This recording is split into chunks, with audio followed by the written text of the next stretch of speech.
Ya, sanibonani bafethu, sanibonani. Masandawana, wozani la, wozani la Masandawana.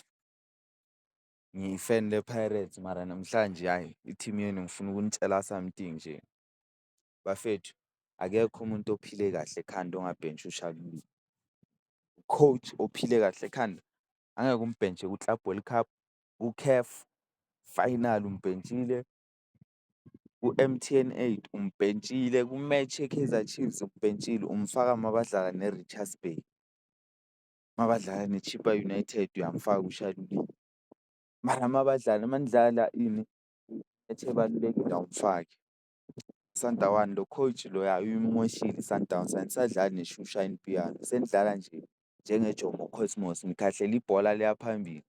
Maningalikhahlela nimane niyaphasana emuva ishayile, ayikho into eniyenzayo.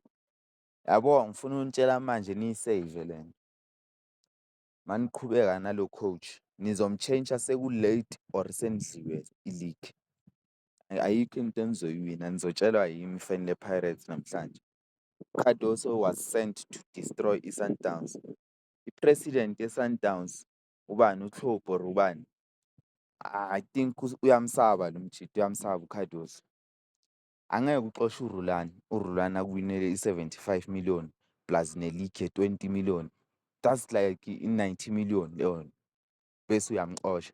Uxosha uManxoba Mncithi ngoba udliwe i-Carling Black Label Cup, icup eli-useless, Carling Black Label Cup.